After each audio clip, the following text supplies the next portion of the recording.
সব অতীতের দুঃখ যন্ত্রণা ভুলে এবার নিজের মাকে পাওয়া মাত্রই জড়িয়ে ধরলো রাইহা। বন্ধুরা ভিডিওতে লাইক দিয়ে দেখতে থাকুন। যে মুহূর্তে কিনা রাইয়ের গোটা পরিবার এসে রাইয়ের চোখের সামনে দাঁড়ায়, ঠিক সেই মুহূর্তে রাই ওর চোখে বিশ্বাস করাতে পারে না যে ওর গোটা পরিবার ওর সামনে দাঁড়িয়েছে। ঠিক সেই মুহূর্তে ঈশা বলতে থাকে যে রাই, তুমি এই মুহূর্তে দাঁড়িয়ে যা কিছু দেখতে পাচ্ছ সেটা সম্পূর্ণরূপে রিয়েল এবং এটা রিয়ালিটিতেই তোমার সাথে ঘটছে। তুমি নিশ্চয়ই কোনো মতে বিশ্বাস করতে পারছো না, তাই তো? ঠিক সেই সময় রাই ওর মাকে জড়িয়ে ধরে বলতে থাকে যে মা, তুমি আমার কাছে এসেছো। তখনই রাইয়ের মা বলতে থাকে কাঁদতে কাঁদতে যে হ্যাঁ মা, আমি তোর কাছে এসেছি শুধুমাত্র তোকে ফিরিয়ে নিয়ে যাওয়ার জন্য। তুই আর কোনো মতে আমাদের কাছ থেকে নিজেকে আর আড়াল করতে পারবি না। তুই অনেক চেষ্টা করেছিস, আমাদেরকে অনেক অন্ধকারে রেখেছিস, আমাদেরকে অনেক কষ্ট দিয়েছিস, কিন্তু এই সব কিছুর জন্য তোকে আমি নিজ হাতে শাস্তি দেবো, কিন্তু তার আগে তুই আমাদের সাথে বাড়ি ফিরে চল। ঠিক সেই সময় রাইয়ের দাদাভাই বলতে থাকে যে শুধুমাত্র মাই কিন্তু একা আসেনি, আমরা গোটা পরিবার এসেছি তোকে এখান থেকে নিয়ে যাওয়ার জন্য। তুই আমাদেরকে কোনো মতেই এবার কিন্তু নাকচ করতে পারবি না, আমাদের সাথে তোকে চুপটি করে লক্ষ্মী মেয়ের মতন ফিরে যেতে হবে। ঠিক সেই সময় রাইয়ের বৌমনি বলতে থাকে যে রাই, অনেক কষ্ট দিয়েছো তুমি আমাদেরকে, নিজের পরিচয় গোপন রেখে তুমি এত দিন ধরে এ বাড়িতে রয়েছো, কিন্তু তার সত্ত্বেও তোমার কি একবার আমাদের কথা মনে পড়লো না? একবার তুমি ভাবলে না এটা যে তোমাকে কোথাও খুঁজে না পেয়ে মায়ের কি অবস্থা, মায়ের মনের উপরে কতটা ঝড় বয়ে যাচ্ছে।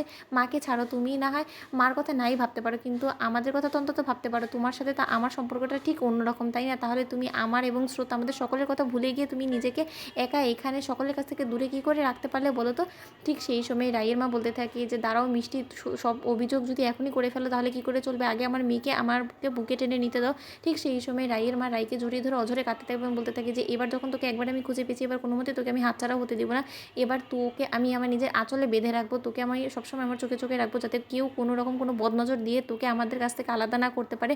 তোকে আর এবার কেউ আমাদের কাছ থেকে কেড়ে নিতে পারবে না, যে যতই হিংস্রতা দেখাক না কেন। আর যারা তোর এই হাল করেছে এবার তাদেরকে তুই নিজ হাতে শাস্তি দিবি। এবার আমি কোনো মতেই তোর হাতে পায়ে ধরে তোকে বলবো না যে তুই, যারা কিনা তোর সাথে এত জঘন্য কাজ করেছে তাদেরকে তুই ক্ষমা করে দে। ঠিক সেই সময় রাই অঝরে কাঁদতে থাকে এবং নীলাঞ্জনা যখন রাইয়ের দিকে তেড়ে যায় রাইকে জড়িয়ে ধরার জন্য, ঠিক সেই সময় রাই নীলাঞ্জনাকে নিজের কাছ থেকে দূরে সরিয়ে দেয় এবং বলতে থাকে যে নীলাঞ্জনা, একদম তুই কোনো মতেই আমার সংস্পর্শে আসার চেষ্টা করবি না, কারণ তোকে আমি দু চোখে সহ্য করতে পারছি না।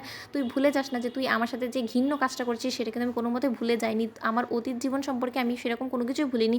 সেদিন রাতে আমার সাথে ঠিক কী কী ঘটেছিল সেই সব কিছুই আমার মনে আছে। তাই সেই কথাগুলো যাতে আমার এখানে বলতে না হয়, তাই তুই আমাকে প্লিজ কোনো মতে এখানে বাধ্য করিস না। যদি আমাকে বাধ্য করিস তাহলে কিন্তু আমি চাইলে বলে দিতে পারি। আর আমি যদি একবার এই সকল কথা বলে ফেলি তাহলে নিশ্চয়ই তুই বুঝতে পারছিস যে তুই কী পরিমাণে ফেঁসে যাবি। তাই নিজেকে যদি ভালো বাঁচিয়ে রাখতে ইচ্ছে হয় তাহলে প্লিজ তুই আমার সামনে ঘেঁষার একদম চেষ্টা করবি না। ঠিক সেই সময় অনির্বাণ যখন রায়ের দিকে তেড়ে যায়, ঠিক সেই সময় অনির্বাণকে হাত দিয়ে ইশারা করে রায় সেখানেই থামিয়ে দেয় এবং বলতে থাকে যে মিস্টার অনির্বাণ সেন, আমি কোনো মতেই তোমার আর আমার কাছাকাছি আসাটা কিন্তু টলারেট করবো না। তাই যদি তুমি নিজের ভালো চেয়ে থাকো তাহলে এক্ষুনি তুমি এখান থেকে চলে যাও। ঠিক সেই সময় ঈশা বলতে থাকি যে রাই, তুমি যতটাই রাগ করো না কেন, অভিমান করো না কেন, অনির্বাণ দাদাভাইকে আমি এখানে ইনভাইট করছি, সে কিন্তু এমনি এখানে চলে আসেনি। তাই তুমি ওনাকে কোনো মতে এখান থেকে তাড়িয়ে দিতে পারো না। তোমাদের ভিডিও ভালো লাগলে লাইক শেয়ার করে সাবস্ক্রাইব করতে ভুলো না।